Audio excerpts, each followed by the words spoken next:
Schedule caste के जो रहनुमा अपना आपको कहते हैं तो दलित शब्द इस्तेमाल करते हैं। मैं तो दलित का हितैषी नहीं हूँ, लेकिन आज चंद्रशेखर जी ने यह साबित कर दिया है कि राजनीति सर्वोपरि है। धन मिलेगा, संरक्षण मिलेगा, चंद्रशेखर जी वहां जाएंगे और आज वो कैंडल मार्च वहां निकाल रहे हैं, अच्छी बात है। अब मैं चीज का भी आपको बताना चाहता हूँ कि चंद्रशेखर अब पेवर राजनीतिक हो गया है, सामाजिक नहीं है।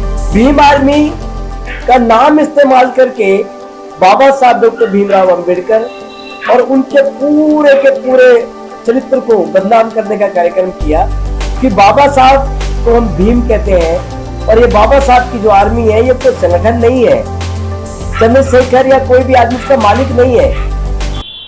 भीम आर्मी यानी एएसपी पार्टी वो पूरा पुरजोर तरीके से समर्थन कर रही है। क्या लगता है कि आगे जो आंदोलन है एक इससे भी बड़ा रूप, एक विकृत रूप इसका होने वाला है? सबसे पहले आवाज भारत की जो आवाज है आपकी, तो भारत आवाज आपका चैनल है, मैं सैल्यूट करता हूं आपको। और कि आप समय समय पे बहुत सारे मुद्दों को आप उठा के रहते हैं और इन मुद्दों के साथ साथ मैं अम्बेद साहब आपका शुक्रिया करता हूँ। आप कई बार मेरे से मुलाकात की आपने और ऐसे ज्वलंत मुद्दों को आप उठा के लाते हैं। बात चंद्रशेखर या दूसरे साथियों की अगर करें तो जब देश में कोई ट्रेजेडी होती है, जब हत्या होती है, बलात्कार होता है, जाना चाहिए, हम भी जाते हैं और लोगों को भी जाना चाहिए। जितने भी आज तक हत्याकांड हुए हैं, बलात्कार हुए हैं, ट्रेजेडियां हुई है देश में, हम भी गए हैं, कैंडल मार्च में भी शामिल होते हैं, निकाले भी हैं। लेकिन जो आखिरी की जो लड़ाई होती है, हम एक बारी जाते हैं और अपनी हाय हुल्ला मचा के भीड़ में अपना वीडियो बना के फोटो खिंचवा के चले आते हैं और उसका जब अंतिम चरण आता है न्याय का, वो जो दोषी हैं वो बरी हो जाते हैं, फिर हम लोग नहीं होते हैं वहाँ पे। खास तौर पे अभी हाथरस में एक मनीषा बेटी मरी, जो उसका बलात्कार हुआ, हत्या हुई, रात के अंधेरे में जला दिया गया। चंद्रशेखर जी कहते हैं कि सिर्फ और सिर्फ मैं ही इसका रहनुमा हूँ और मैं इसको बचाऊंगा और इसको न्याय दिलाऊंगा, लेकिन उसके हत्यारे निर्दोष साबित कर दिए गए। एक बारी वीडियो बनाने के लिए चंद्रशेखर जी आए और उसके बाद में उस बेटी के परिवार के साथ में क्या हुआ उसकी क्या कोई खैर खबर नहीं है और हत्यारे भी दोषी जो थे वो बरी हो गए हैं। तो ऐसे कब तक ये चलता रहेगा कि हम कब तक फोटोबाज बने रहेंगे, कब तक वीडियोबाज बने रहेंगे? रही दूसरी बात लड़ाई की, ये खेल जगत में ये पहली घटना नहीं है, इससे पहले भी बहुत सारे एलिगेशन ऐसे लगते रहे कोचों के ऊपर, यहाँ तक कि जो जिम खाने हैं उनमें भी लगते हैं, पहलवानों के अखाड़े वहाँ पे भी लगते हैं और जहाँ कुश्ती होती है वहाँ पे भी लगते हैं, यहाँ तक कि क्रिकेट में जो खेलते हैं वहाँ पे, हॉकी तक में भी ऐसा लगते हैं, एलिगेशन लगते आए हैं। लेकिन वो आवाज कहीं ना कहीं दब के रह जाती है, क्योंकि इन जो बड़े लेवल के जो ये जो प्रोग्राम होते हैं, कार्यक्रम होते हैं, वो जो कोच वगैरह होते हैं जो इनकी सीधी साठगांठ जो है वो सीधे की सीधे सरकार के साथ में इनका लिंक होता है, इसलिए उनकी आवाज जो है वो दब के कहीं ना कहीं रह जाती है, उनको न्याय नहीं मिल पाता है। और मुझे नहीं लगता है कि यहाँ पे भी उनको जंतर मंतर पे एक दिन बैठे रहे, 4 दिन बैठे रहे, मोमबत्ती जलाते, जिनको न्याय नहीं मिलेगा, ऐसा मुझे लगता है कि न्याय इनको नहीं मिलेगा आज भी। और उस जैसे संतोष कुमार अम्बेद साहब आप जो काम कर रहे हैं समाज में, ऐसे ही वो साथी भी काम कर रहे। उन्होंने चंद्रशेखर जी से आज ही वो वीडियो मैंने देखा, चंद्रशेखर जी से कह रहे हैं कि आप बड़े भाई हमारे 2 मिनट के लिए आप इस महिला से मिल लीजिए। वो कहते हैं कि मैं जहाँ पे आया हूँ पहले मैं वहां जाता हूँ, फिर बाद में मैं आपका करूंगा। तो ये जो सवाल था जिसका अभी वो जो पहलवान है जो लड़की, उनका शोषण हुआ है, हमें उसका बहुत दुख है, ये सच है। मगर सर सवाल ये भी उठ रहा है ना कि कितने दिनों से मतलब कि पहलवानों के साथ में महज 2 मिनट का समय निकाल करके जो आप व्यक्ति आता है उम्मीद से आता है कि हमारा नेता है, हमारा जो भी है ना, एक उम्मीद होती है उस पर कि वो हमें इंसाफ दिलाएगा, जो भी, क्या 2 मिनट के लिए वो समस्या नहीं सुनी जा सकती क्या? वो कहता है चंद्रशेखर जी अब राजनीतिज्ञ हो गए हैं और राजनीति के चक्कर में वो ये समझते हैं कि अगर मैं जाट के साथ में जाता हूँ तो मुझे ज्यादा पब्लिसिटी भी मिलेगी और धन भी मिलेगा और भी कई तरीके का संरक्षण मिलेगा। और जिसका बच्चा मरा है वो वाल्मीकि समाज की महिला है, एक सफाई कर्मी है, वो गरीब है और उसके साथ भीड़ नहीं है, उसका जवान बच्चा मरा, वो भीड़ नहीं है वहां पे।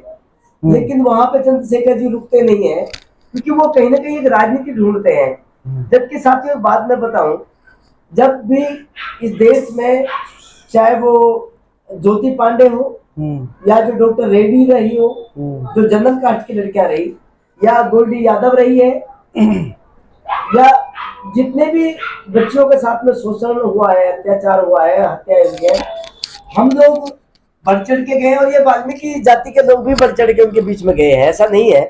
वाल्मीकि जाति के लोगों को मैंने देखा बहुत बड़ी संख्या में वो लोग उनके बीच में गए। लेकिन आज दुखद बात यह है कि जहां पहलवानों के साथ में बहुत बड़ी भीड़ है, जहां एक जवान बच्चा मरा, वो भी इकलौता बेटा एक सिपाही कर्मी महिला का, और उसके बेटे के लिए ना मीडिया वहां ठहरता है, ना कोई नेता ठहर रहा है। चंद्रशेखर जी जो आज जो रहनुमा बने हुए हैं, जो शेड्यूल कास्ट के जो रहनुमा अपने आप को कहते हैं, वो दलित शब्द इस्तेमाल करते हैं। मैं तो दलित का हितैषी नहीं हूं, लेकिन आज चंद्रशेखर जी ने यह साबित कर दिया है कि राजनीति सर्वोपरि है। जहां से उनको ख्याति प्राप्त होगी, धन मिलेगा, संरक्षण मिलेगा, चंद्रशेखर जी वहां जाएंगे। और आज जो कैंडल मार्च वहां निकाल रहे हैं, अच्छी बात है। मैं भी उसको, जो पहलवान जो लड़की के साथ में जो शोषण हुआ है, मैं भी उसका विरोध करता हूं। और मैं भी चाहता हूं कि वो जो ब्रजेश शर्मा जो भी है साथी, वो गिरफ्तार हो, उनके खिलाफ कार्रवाई हो और निर्दोष को कोई सजा ना मिले, दोषी को सजा मिलनी चाहिए। लेकिन साथ ही साथ मैं एक चीज का भी आपको बताना चाहता हूं कि चंद्रशेखर अब पेवर राजनीतिक हो गया है, सामाजिक नहीं है। भीम आर्मी का नाम इस्तेमाल करके बाबा साहब डॉक्टर भीमराव अंबेडकर और उनके पूरे के पूरे चरित्र को बदनाम करने का कार्यक्रम किया कि बाबा साहब को हम भीम कहते हैं और ये बाबा साहब की जो आर्मी है ये कोई संगठन नहीं है, चंद्रशेखर या कोई भी आदमी उसका मालिक नहीं है। लेकिन उन्होंने इस्तेमाल इसको जो किया वो एक चतुराई है, भीम आर्मी। जैसे केजरीवाल ने आम आदमी का नाम लेके पार्टी बनाई, ऐसे भीम आर्मी कुछ चतुर लोगों की चतुराई होती है। ये भीम आर्मी से लोग इसलिए आते हैं कि बाबा साहब के नाम की आर्मी है भीम आर्मी, तो वो सबके लिए वो कहते हैं मेरा भी संगठन है भीम आर्मी। ये सब चंद्रशेखर का नहीं है। उसके आड़ में उसने राजनीति, क्या लगता है कि बहुत बड़ी बात लगी जब पाली जिला में एक मेघवाल समाज के साथी का जो मर्डर हुआ लड़के का, वहां 200 गाड़ियां चंद्रशेखर के पीछे गई बाई रोड, उसमें लोग भी होंगे। और वो गाड़ी मेरे ख्याल से 50 लाख से या 40 लाख से ऊपर की होंगी, कम नहीं होंगी। वो 200 गाड़ियां चंद्रशेखर जी जिस समाज के लिए काम करते हैं, या मैं भी कर रहा हूं या और लोग भी कर रहे हैं, हमारा समाज आज 10 रुपए की पर्ची कटवाने में भी बड़ा संकोच करता है। तो वो 200 गाड़ियां अचानक से कहां से चंद्रशेखर को दे दी किसी ने, इतने पैसे वाले लोग कहां से अचानक मिल गए, और 200 गाड़ियां कैसे मिल गई उनको पाली तक? फिर उसका पेट्रोल का खर्चा किसने उठाया? रास्ते में खाना पीना भी रहा होगा। हम ट्रेन में जाने से पहले भी सोचते हैं, क्योंकि जेब से खर्च करना होता है, अपने परिवार का भी पालन करना होता है। हम कमाते भी हैं, काम भी करते हैं, सामाजिक काम भी करते हैं। कुछ लोग ऐसे हैं जो घर छोड़ के काम करते हैं। तो अब मेरी पत्नी कमाती है, बैंक में है, और मैं सामाजिक काम करता हूँ, लेकिन उसके बाद भी हमारा गुजारा नहीं होता है। हम स्कूटर पे घूमते हैं, रिक्शों में, कार में घूमते हैं, जबकि बहुत लंबे समय से काम कर रहे हैं। तो ये संदेह पैदा करता है और मैं इस चीज़ का विरोध करता हूँ। मुझे नहीं पता था कि कोई लड़का मार दिया है वाल्मीकि समाज का। मैं कल जंतर मंतर पे जाऊँगा, उस बहन से मिलूंगा जिसका बेटा मारा है, और मैं कैंडल मार्च नहीं निकालूंगा। मैं कानूनी लड़ाई लड़ने में विश्वास रखता हूँ। मैं कानूनी लड़ाई उस बहन के लिए लड़ूंगा और कोशिश करूंगा कि उसका बेटा तो वापस नहीं दे सकता हूँ, लेकिन उसके जो हत्यारे हैं उनको मैं सजा जरूर दिलवाऊंगा। मैंने आज ही वीडियो देखा है, उसके लिए मैं क्षमा प्रार्थी, क्योंकि मैं सोशल मीडिया ज़्यादा देख नहीं पाता हूँ, मैं ऑफलाइन ज़्यादा काम करता हूँ। बाकी संतोष कुमार एम्बस साहब, आपका मुझे बहुत अच्छा ये लगता है कि जब भी देश में कोई इशू होता है आप तुरंत देश में जाते हैं, जहां आपको वो जेन्युइन आवाज़ आप उठाते हैं। इसके लिए मैं आपके चैनल का बहुत बहुत आभारी हूँ। और मैं आपको आर्थिक मदद तो नहीं कुछ कर सकता, लेकिन हाँ सामाजिक तौर पे मैं लोगों से अपील कर सकता हूँ कि जो इस तरीके के जो चैनल हैं जो आपकी आवाज़ को जन जन तक पहुँचाते हैं, आप इन लोगों को अगर मदद करेंगे तो ये आपकी आवाज़ को पूरे भारत की आवाज़ बनाएंगे, और जब भारत की आवाज़ बनेगी तो आपको इंसाफ भी मिलेगा। और ये सरकार जो है, एक संदेश देना चाहता हूँ आपके चैनल से। 2024 का साथियों मुझे लगता है आखिरी चुनाव है, क्योंकि भारत पूरी तरह से रजवाड़ों की तरफ चला गया है। भारत में सुप्रीम कोर्ट जैसी संस्था, वहाँ पे एक राजद्रोह का मुकदमा एक्सेप्ट किया गया जिसकी तारीख चल रही है। और अभी मानसून सत्र में भारत की सर्वोच्च संस्था संसद में ये विषय रखा जाएगा, चर्चा की जाएगी कि राजद्रोह का मुकदमा होना चाहिए। जब 1947 में बंटवारा हुआ, 49 में संविधान बना और 50 में लागू कर दिया गया। जब से भारत स्वतंत्र हुआ और फिर संविधान में रजवाड़ों की व्यवस्था को खत्म करके लोकतांत्रिक गणराज्य की व्यवस्था की गई। और जब लोकतांत्रिक गणराज्य हो गया भारत, तो फिर यहाँ राजशाही के लिए या राजद्रोह के लिए कहाँ जगह बच जाती है। मैं सुप्रीम कोर्ट की निंदा करता हूँ। सुप्रीम कोर्ट न्यायवर्धक ना रह के पूर्वाग्रह से ग्रसित होके वो याचिका उन्होंने एक्सेप्ट की है। जब राजद्रोह हो ही नहीं सकता तो उसकी याचिका कैसे दाखिल कर ली। जब जूही चावला कहती है कि कोरोना नहीं है, उसको वो जुर्माना लगा देते हैं कि तुमने कोर्ट का समय खराब किया, तो क्या इन पर जुर्माना नहीं लगाया जा सकता था? या सुप्रीम कोर्ट ने इतना महत्वपूर्ण कैसे समझ लिया कि राजद्रोह के मुकदमे पे बहस होनी चाहिए? जब रजवाड़े है ही नहीं, राजशाही है नहीं, तो राजद्रोह कैसे हो गया?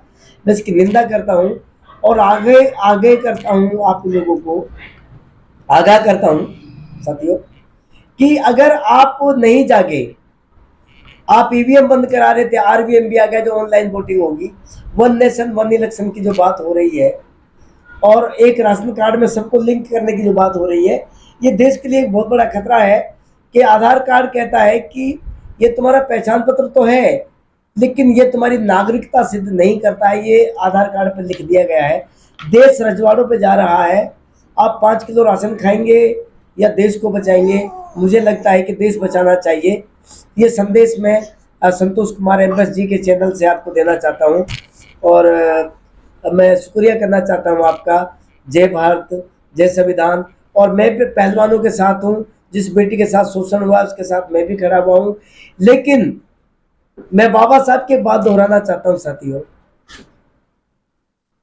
कि जब जब देश के ऊपर आपत्ति आएगी तो शंकर लाल खैरालिया देश के साथ खड़ा है, हमेशा खड़ा रहेगा। लेकिन उस देश की आपत्ति में भी अगर कहीं पे मेरे समाज को अगर दरकिनार किया जाएगा, उसका ज्यादा शोषण हो रहा होगा, तो मैं फिर अपने समाज के साथ खड़ा होऊंगा। ये आप मुझे क्या कह सकते हो मुझे नहीं पता, लेकिन मैं इस बात को आपसे ओपन करना चाहता हूँ कि जहाँ पे देश की समस्या के साथ में अगर मेरे समाज की अगर अनदेखी की गई तो मैं सबसे पहले समाज के साथ जाके खड़ा हूँगा। वीडियो कैसी लगी आप अपने कमेंट्स के माध्यम से हमें बता सकते हैं और चैनल को लाइक, शेयर और सब्सक्राइब जरूर करें। धन्यवाद।